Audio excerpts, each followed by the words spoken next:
Unsung Murder Ballads discusses topics of a disturbing nature. And we're not going to hold back on the graphic details and disturbing content. So we do not recommend our podcast for children under the age of 13. And while we respect the victims and their families involved in these tragic cases, we're also going to be critical of mistakes that are made during the investigations. And we're going to use dark humor to express ourselves now and then. So with that said, this podcast may not be for everyone. And that's okay. We're glad you're here checking us out. And if you've made it this far, welcome to the Unsung Murder Ballads family. And follow us on Instagram at Unsung Murder Ballads if you want to talk to us.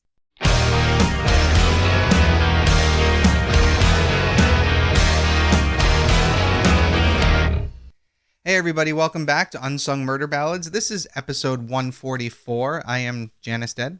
I'm Jameson Dead. And I'm Joyous Dead. And I almost forgot what my name was. That was kind of fun. I was like, wait a minute, where am I? So it's funny. Who are you again? It's funny. I was somebody tried to recruit me for another company this past week, and he looked up my socials and found the podcast, and my name is Janus Dead.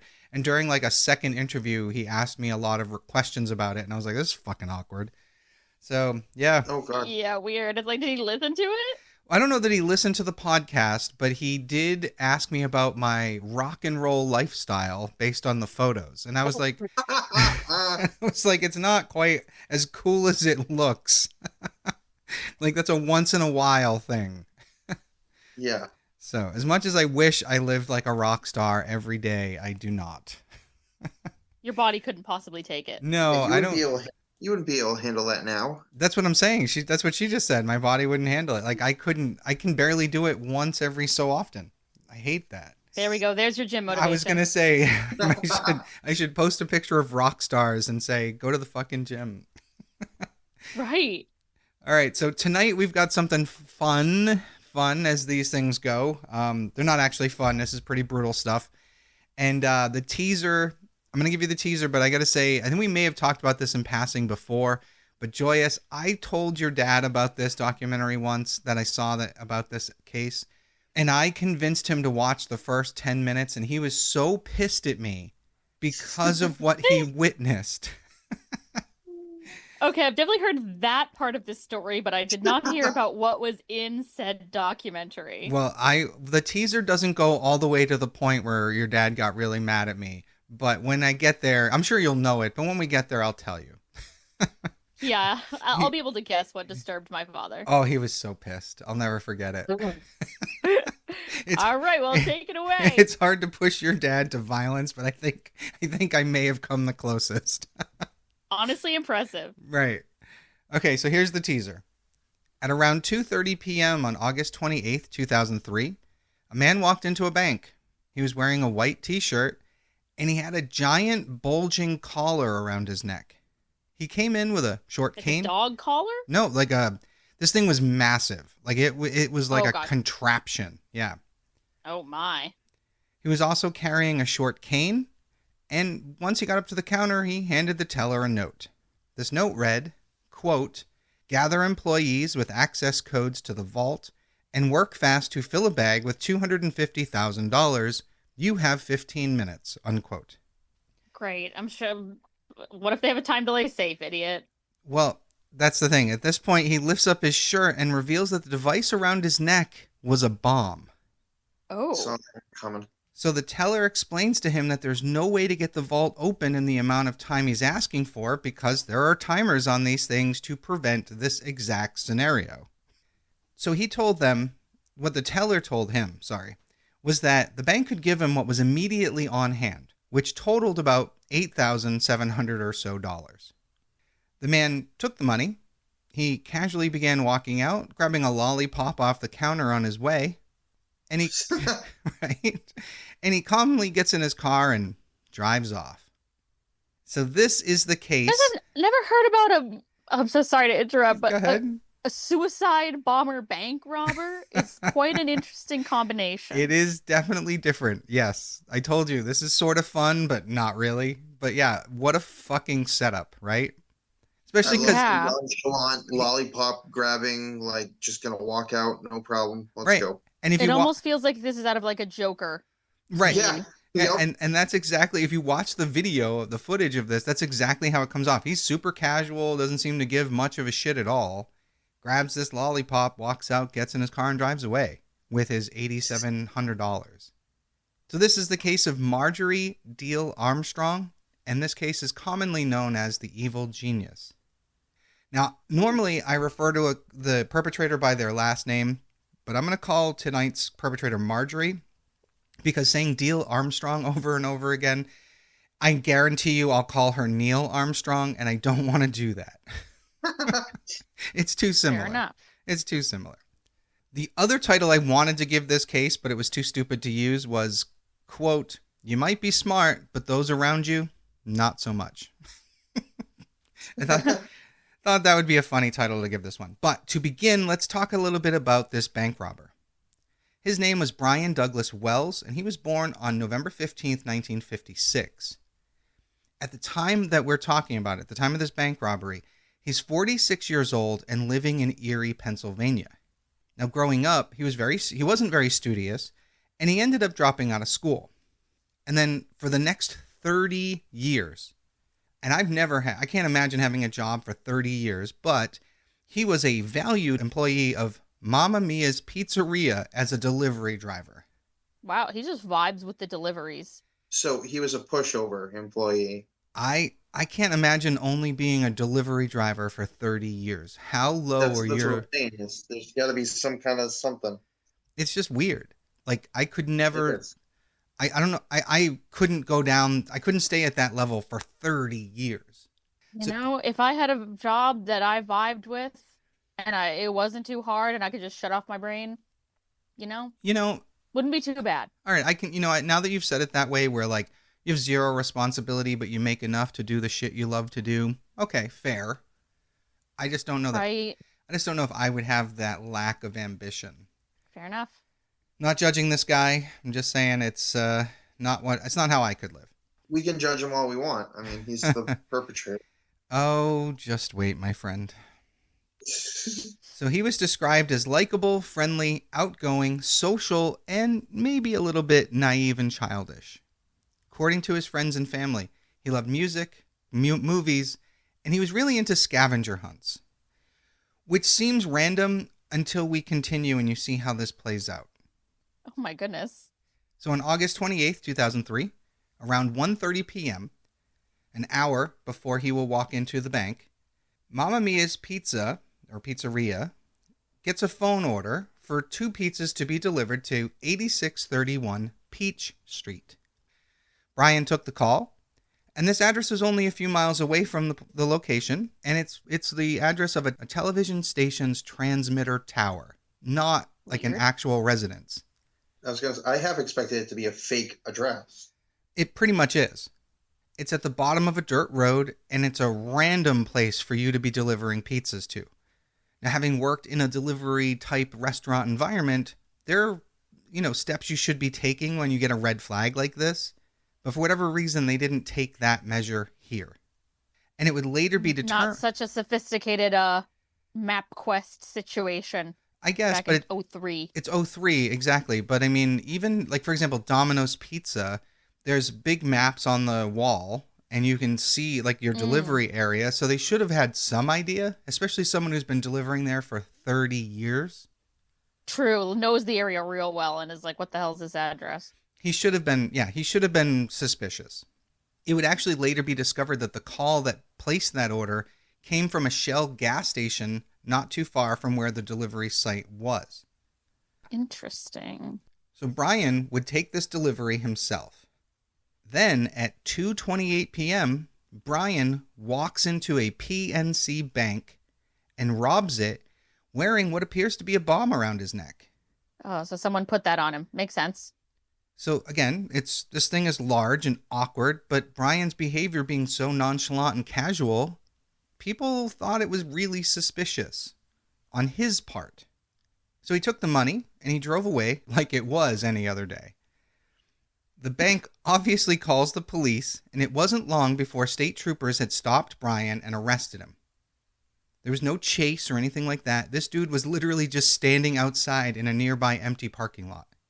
He was like, whatever, dude. Well, police cuff him, and they're asking him questions. And this is when he tells them that he was forced to wear this collar around his neck by a group of quote-unquote black men. And they told him that he had to rob this bank and he had no choice. Now, police take a closer look at this device, and they realize that this shit could be a real bomb. Oof. Brian's telling police he doesn't have a lot of time. He's telling them that he has instructions and he has to get to that point. So what do the police do? They take cover behind their cars and call for a bomb squad, leaving him sitting on the ground outside one of the vehicles. So this guy's gonna fucking die. Minutes go by, and Brian is pleading with them to let him go. They should really just follow him. Then the device starts ticking and beeping, and Brian begins to panic. That's only going to make it worse. Well, the documentary shows this video footage of this moment, and it is fucking brutal, and it is what pissed your dad off, Joyous. I was about to say that's got to be it, because And you showed him someone's fucking head getting blown off. Well, the device is beeping, and Brian was trying to find some way out of his situation. He's handcuffed with this device around his neck, and all of a sudden it exploded, killing him. Oh. Yeah. Awful. And bad call by the police. Really bad call. The bomb squad, however, showed up 2 minutes later. Apparently they got stuck in traffic. Oh my God. Yeah. Well, they wouldn't have been able to defuse it that fast anyway. I agree with you, because I don't know how much they would have helped had they been there. So now police have a question they have to ask themselves. Was he really forced to rob a bank this way? Because realistically, who puts a real timer bomb around their neck to rob a bank? There would be no reason for him to have done that and then sat in a parking lot and waited to be caught. Well, we're going to get into why he was where he was a little later, because this shit is crazy. Damn. So inside Brian's car, they found that 2-foot-long cane that he carried into the bank with him, which turned out to be a custom-made gun. Whoa. Oh. Something like right out of a fucking movie. So that's crazy. Right, that's what I'm saying. You have a guy who's claiming that someone put a bomb around his neck and is forcing him to rob the place, but he's walking in with a firearm. But like an unidentifiable firearm. Correct. So where did that... Weird as shit. Right? It's crazy. Now, the bomb looked like someone had put it together, as it was like a giant handcuff that went around his neck and clamped into place. And even though it was a kind of... Yeah, you can't just fucking order that from McMaster Car. Like, we're not picking that up off the Right. shelf. Yeah, Amazon's not delivering that for you. Yeah. Even though it was a do-it-yourself kind of thing, investigators could tell that it was made using professional-level tools. They also found interesting notes in Brian's car. The notes instructed him to steal $250,000 from the bank, but it also told him, like it gave him a list of detailed tasks, like complicated tasks that he had to complete to be able to remove the collar. Oh, this is the scavenger hunt aspect. Yeah, it's literally like a citywide escape room / scavenger hunt, basically. Yeah. Bizarre. So one of the notes said, quote, "The only way you can survive this is to cooperate completely. This powerful booby-trapped bomb can only be removed by following our instructions. Act now, think later, or you will die," unquote. Jesus. Some sadistic fuck is setting this up. Fucking nuts. Kind of like Saw. This is like Saw. This is definitely like Saw, and I think it's pre-Saw. I don't remember what year Saw first came out, now that we're talking about it. Damn. 2003. Yeah, I definitely don't think Saw was a thing in 2003. So this escape game started at the delivery place for that pizza order, where someone, or Brian, depending upon what side of this argument you're going to go with, put that device around his neck. Police were able to go there and get tire impressions and confirm that Brian's car had actually been there. There were also indications that he had fought somebody at that location because his shoe prints... At the pizza place? No, at the... Or the delivery location? Yeah, the television tower, basically. Cool. They found prints that matched his shoes, and there was clearly signs of a scuffle. Now, the first note instructed him to exit the bank with the money and go to the nearby McDonald's restaurant. From there, he had to get out of the car and go to a small sign that read "Drive-through open 24 hours." And near there was a flower bed with a sign, near the sign, and underneath it was a rock with a note taped to the bottom of it with his next instructions. What the fuck? So police are investigating this, and they realize that that's exactly what he did. He left the bank, and he had driven to the McDonald's, and he went to that flower bed to get the next note. Which is why he's just standing around doing fucking nothing when they catch up to him. Now, in that next note, it tells him to go to Peach Street, again, to a wooden area several miles away, but he never made it to that stop because this is when he's stopped by police. Police did go to that spot, and they found what would have been Brian's next clue. This instructed him to drive 2 miles south to another wooded area, and again said near this road sign, blah, blah, blah. But when police got there, all they found was an empty jar with nothing in it. So either there was no next clue, or the people that set this up, or the person that set this up, had taken the clue. What a fucked up geocache this is. Either way. It's so fucked. Like, this case blew my mind when I first heard about it. Like, what the fuck? Yeah. So a couple days later, on August 31st, one of Brian's co-workers and one of his closest friends, a man named Bob Panetti, was found dead in his home. Whoa. Now, investigators wanted to talk to him because they were hoping that he was going to be able to give them information, like whatever it was supposed to be. And they were going to interview him that Monday morning, and he died that previous Sunday evening.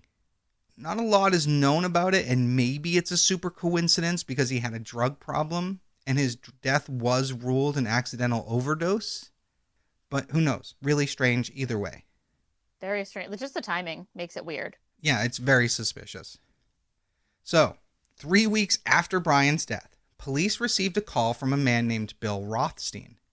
He called to report that there was a dead body in his freezer. What? Yeah. What? There is a dead body in his freezer at 8645 Peach Street. Oh, shit. Hey, what the fuck, bro? Yeah, so yeah, this is the third time I have said that street's name out loud. Exactly. Yep. Yeah. Hey, something's wrong here. So Bill Rothstein told the dispatcher when he called that a woman he knew put a body in his freezer, and this woman's name was Marjorie Diehl Armstrong, his neighbor and someone he dated back in the 60s and 70s. Wow. Right? So I don't know about you guys, but if I were the cops, my first question would be, so how did this body get in your freezer, man? That would be my question. Yeah, exactly. Right, and also, like, I'm calling to, like, how many people can we get to come with me? I'm scared. Right? Well, Bill told investigators that he was storing the body for Marjorie because she called him up one day and told him that she had murdered her ex and needed some place to hide the body. What With the her other ex? Bro, you're Yep. next. Yep. So Run, Forrest, run.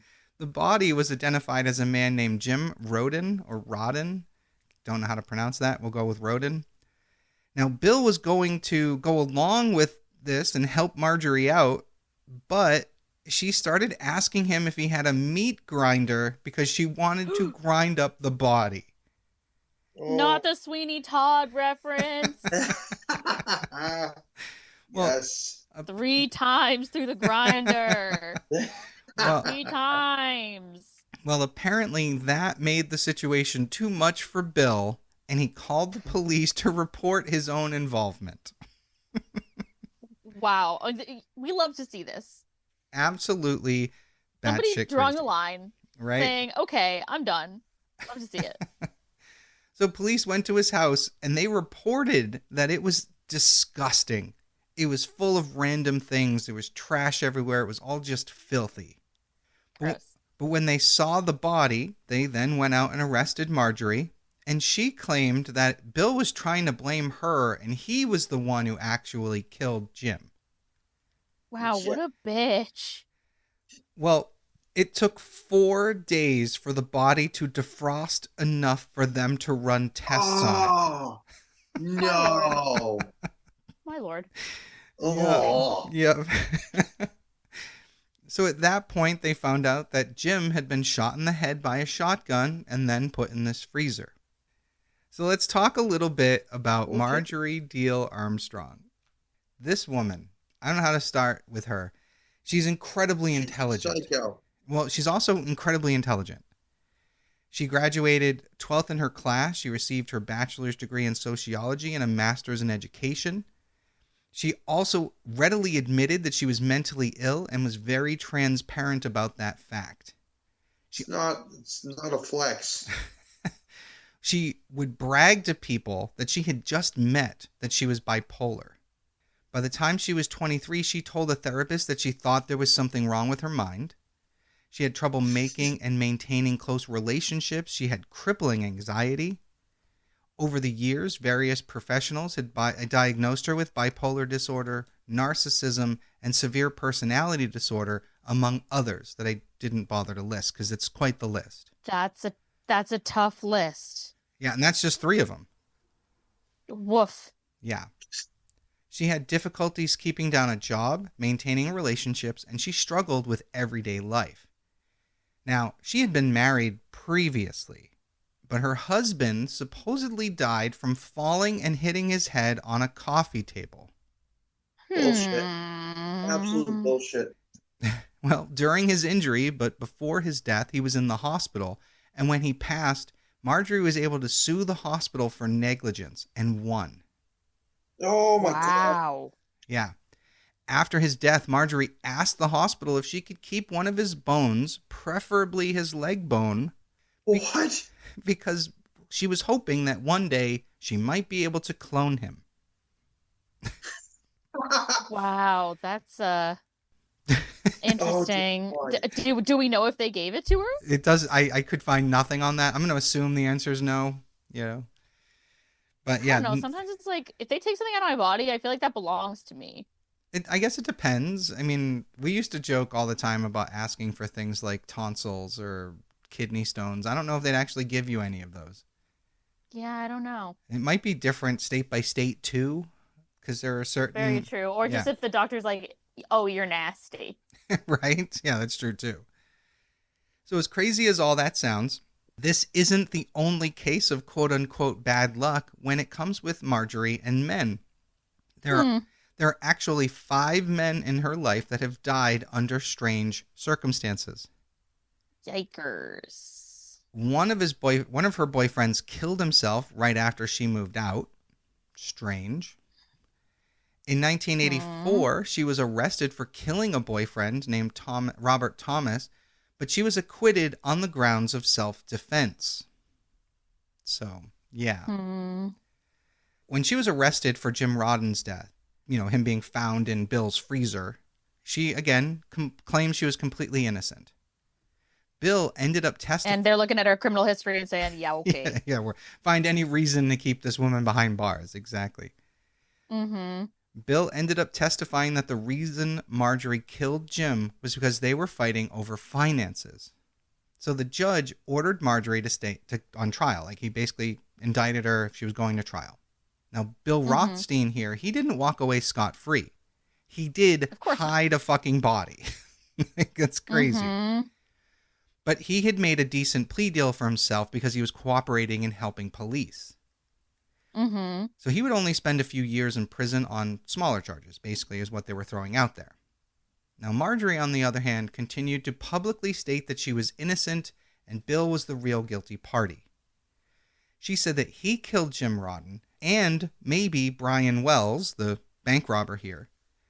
So she's trying to throw him under the bus for both of these things, which up until this point seemed unconnected. Yeah, it doesn't seem connected from like her history of like killing her ex-boyfriends. Now, strangely, just to jump forward a little bit before we come back to the main part of this story, that following July, Bill Rothstein had to be checked into Mill Creek Community Hospital, where he ended up dying of Hodgkin's lymphoma. Oh, that's awful. Yeah, so he didn't even make it through his short stint in prison. Damn, he must like already had it when he was going in. Then that's crazy. Yeah, most likely. I mean, these are older people for the most part. Because here it is, it's 2003, and they dated in the 60s and 70s. So they're Oh, older. yeah, true. Yeah. Now, investigators were extremely frustrated with his death because he was helping them build a case against Marjorie. After his death, Marjorie comes out of nowhere and confesses to murdering Jim Rodden. Oh, Why? Why now? Weird. It's weird, yeah. She said that they had had a fight over another woman and she shot him, but claimed that she wasn't in her right mind and she wanted a plea deal from prosecutors. Naturally. And even more bizarrely, prosecutors went for it. She was given a minimum of 7 years of a 7-year sentence with the option of parole for good behavior. What? Yeah.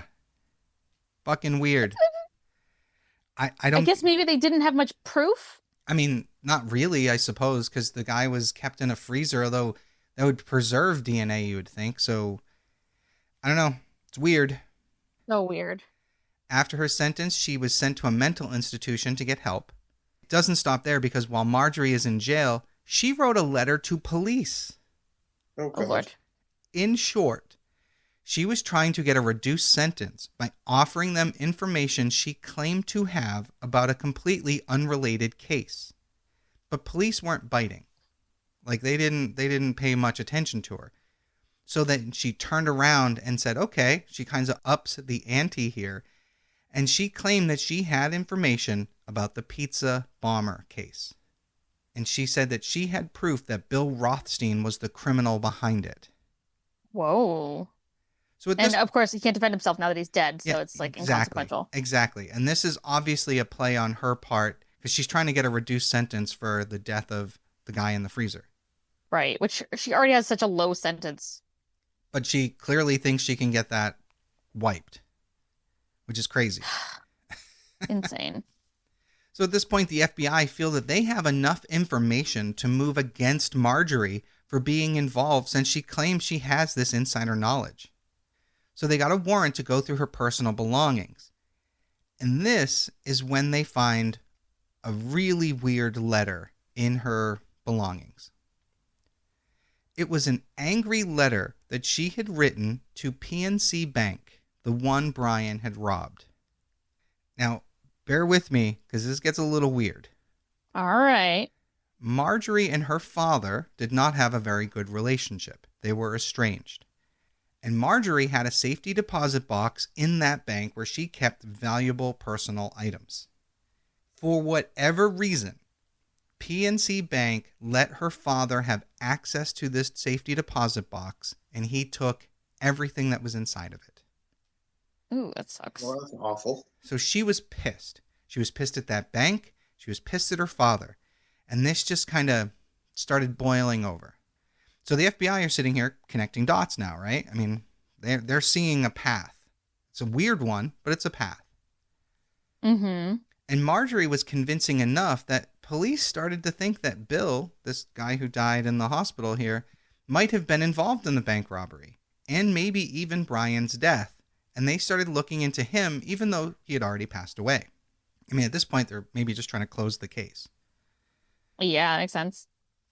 So then the police go back and they search, because they had searched Bill's house, for example, when they found the body in the freezer. So they go back and they're looking at all the camera footage, the video footage they had created as they were going through. And they found video footage in Bill's garage where he has a diagram on his desk. And in this diagram are all these little like drawings and markings, and they were identical or looked identical to some of the stuff that were on the notes in Brian's car about how to remove the bomb. Interesting.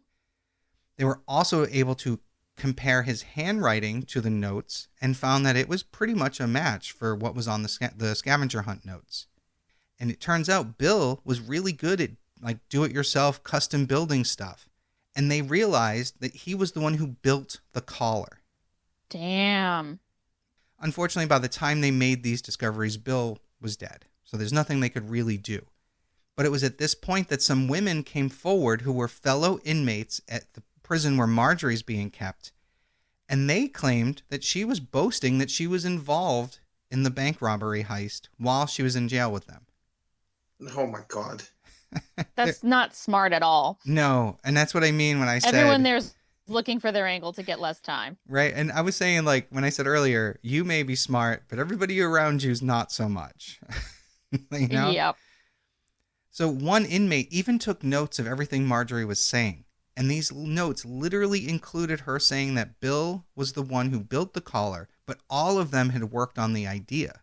And Marjorie had even implied that Brian Wells, the bank robber with the bomb around his neck, was actually involved. She said, quote, "It's not like we didn't measure his neck for the collar," unquote. What? Whoa. Yeah. Wow. So another person that police looked into at this point, and I know there's a lot of names, and I apologize, but was a man named Ken Barnes. He was a fishing buddy of Marjorie's, but he was also a drug dealer who liked to call himself Cocaine Ken. Yeah. All right. Well, during their series of interviews, Ken's name kept coming up, and they realized that Ken knew Brian.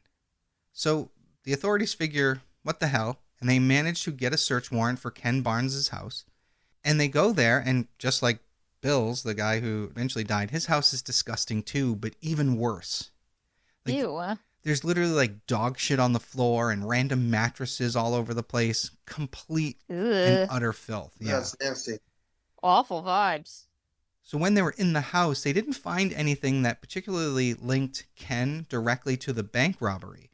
But they did find magazines about electronics and things like that, you know, maybe to help build this bomb. So they thought they could use that as leverage. So they go back and they start interrogating Ken. And they're basically threatening to indict him. And this moron doesn't call a lawyer. Instead, he just starts confessing. Damn. Right? He admitted that Marjorie was the one who solicited him to join in on the bank robbery plan. It was her plan. And she was going to use the money that they were going to steal from the bank to pay Ken Barnes here. She was going to pay him to kill her father. Oh my God. Whoa. That was her big revenge plan. To, What an interesting scheme she's come up with here. like, how convoluted. Like, this is like the worst movie plot ever. Yes. Fucking ridiculous. Truth stranger than fiction, as per usual. So finally, on December 9th, 2005, Ken fully admits that he and the group of them were involved, but that Marjorie was the leader of the whole thing and the big mastermind, thus the evil genius title. Many people believe that Brian was part of the plan, like he was part of the group, but that the group's plan all along was to kill Brian. Oof. He got bamboozled. Yeah, so basically, he's going in thinking that, you know, he has this fake collar on, which is probably why he was so calm in the bank, taking a lollipop, not really rushing, right? Mm-hmm. But he must not have known that it was an actual bomb until it started beeping. At that point, I probably would have shit myself. Oh, 100%. Yeah. So investigators think that for the most part, Brian was involved, but they thought there's no way he thought it was real. Like, there's just no way. And Ken confessed. He said the day before the robbery, they all had a meeting. And this meeting was held at Bill Rothstein's house, and they all discussed the parts that everyone would play and how it worked. And he said that both Marjorie and Brian Wells were present. So, Damn. yeah. Now, Ken claimed his role in all this was just to be a lookout. And Ken and Marjorie were the ones that went to that Shell station and placed the pizza order to have it delivered and start this whole ball rolling. Mm-hmm. Which, fucking crazy, you know. Yeah, it's like none of that shit was necessary, but and weird. But it was if you wanted to convince Brian to go along with it willingly. He had to have an alibi for why he is walking into a bank thinking he has a bomb around his neck.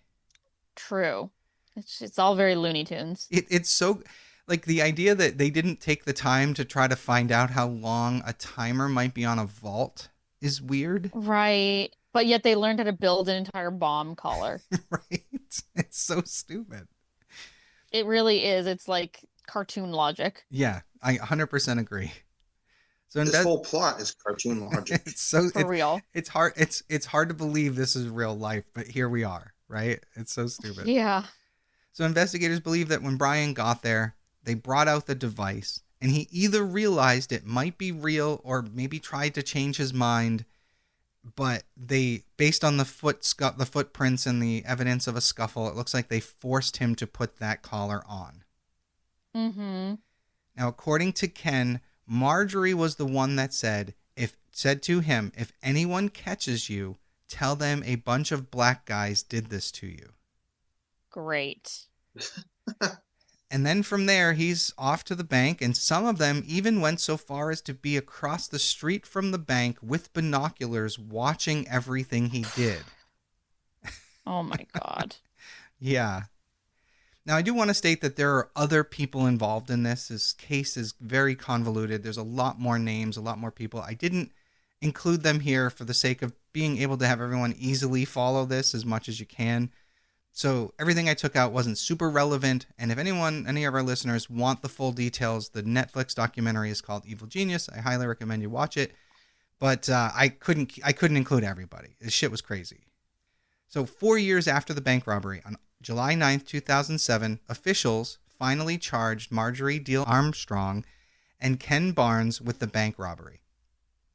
The investigation came to the conclusion that Brian Wells did have some involvement in the crime, but they don't know what extent he agreed to participate, and they believe that he was eventually forced to at some point. What is crazy is that no one has ever been charged with his murder. What? Whoa. Yeah. Wow. Fucking nuts. Now, Marjorie was offered a plea deal, but she turned it down. She said she wanted to... Weird. Right? She said she wanted to prove that she was mentally competent to stand trial, which is weird. How about that? So on October 15th, 2007, she finally got her wish and went on trial. She was found guilty and sentenced to life in prison plus 30 years on February 28th, 2011. Beautiful. Any idea on what the plea deal was? No, I don't have any details. I'm sure if I dug deeper, I could have found it, but I didn't want to. It might even be private information. We don't know. Yeah, I didn't want to dig too deep because I didn't want this episode to be. I mean, the documentary was like 3 or 4 episodes, so I didn't want to turn it into that, you know. Mm-hmm. But she died in prison in 2017, claiming she was innocent of Brian's death the entire time. One of the things too, one of the reasons she didn't want to take any plea deals is she didn't want to admit that they had murdered him. They were trying to say that he was part of the plan all along, so that they could avoid that murder charge. That was a thing. And Ken Barnes also died in prison in 2019. So at this point, there's no one left who has any direct firsthand knowledge. Wow, Yeah. All this for $8,700. Right? Yeah, and that's the case of Marjorie Diehl Armstrong and the quote-unquote evil genius. You know, these people could have gotten a fucking job. I bet in the time it took to plan this job, they could have all gone and got a normal fucking job and worked it and made more money than what, the $250,000 they were trying to steal? Right, and they only walked away with $8,700. That's ridiculous. Right. And they really... So I'm just going to say it now. That was a mind-blowing case. Yeah. Wow. Really? Yeah. You're fired. No, I don't have the collar around my neck. I wasn't fired at all. No, I'm safe. Yeah, for now. Just wait till the next time you come over. That was crazy. I don't think I want to see someone getting their head blown off. As I said, your father was so pissed at me for that. I bet he was. Bet he was. Yeah, I was blown away. No pun intended. I was blown away by it. But yeah, I became obsessed right after it happened. I was like, holy fuck, everyone's going to watch this. But that's just me being morbid me, you know. It's not for everybody. No, it's stuff not. We do. No, it is not. Although I'm that kid who, as a teenager, watched all the Faces of Death movies that came out, you know. I don't even know what that is. So back in the 80s, someone made compilation videos of executions and, when they found mass graves. And so it was just like an hour and a half long of death. Like, it was brutal. Some of it was fake. Right. Right. I didn't know y'all had access to that kind of shit. Well, pre-internet, I was because gonna that's some say internet shit. this is how you got it pre-internet. Someone compiled it together and released it for rental at video stores. Damn. Yeah. So I remember my friends and I, when we saw Faces of Death, we ran out and rented it and popped it in and sat there for 2 hours, mostly bored because most of it was like, oh, here's a mass grave. And we thought it was going to be like all executions and stuff, but it wasn't. Right. So it was mostly Ooh. boring. It was hype is what it was. But True. but the problem was, as teenagers afterwards, we had the clout of telling everybody we watched Faces of Death and thought we were so cool. Yeah, the human centipede of your era. Exactly. Which is a terrible movie. Terrible movie. It is a terrible. I'm also I have a morbid sense of humor. I think Human Centipede is funny, and that's my hot take. No, you're not wrong. It's so bad, it's funny. And in fact, It's so like poorly exaggerated and like silly and almost camp. Yes, although I do love the way it ended. I'm not gonna lie. Yeah. Yeah. And for any of you listeners who've never watched it, there you go. We're not ruining the ending for you. No spoilies. Yeah, but that was, it was bad. I've actually found myself recently, I've been on a kick watching like old exploitation movies from the 70s and 80s, like the raunchy comedies like Porky's and stuff like that, like Revenge of the Nerds. But I'm digging deeper and watching like really obscure ones, and they're so bad they're good, you know? Love a terrible movie. Well, I might edit this part, but I watched a 1973 film called The Cheerleaders. Okay? This thing is just shy of being a porn. And oh my. But the plot, this is how stupid the plot is. The plot was that they were going to sleep with the opposing football team to wear them out so they couldn't play the next day. But somehow they accidentally fucked their own team, and now their team was worn out. So to level the field, they then went out and slept with the opposing team, which led to one of the funniest football game sequences in a movie I've ever watched, where 40 men are too tired to even hold a ball. That's hilarious. It was terrible. It was so bad, but at the same time, it was awesome. And like, that's hilarious. And these girls, like, and again, it's just shy of a porn. You probably don't go 4 minutes without seeing some sort of nudity and one of them having sex with somebody. It's brutal, but I found myself on this kick, and here we are, you know? Movies that would never be made today. But no. Anyway, if you're still here, dear listener, we will see you next week. Once again, I am Janus Dead. I'm Jameson Dead. And I'm Joyous Dead. And we'll see you next week. Bye.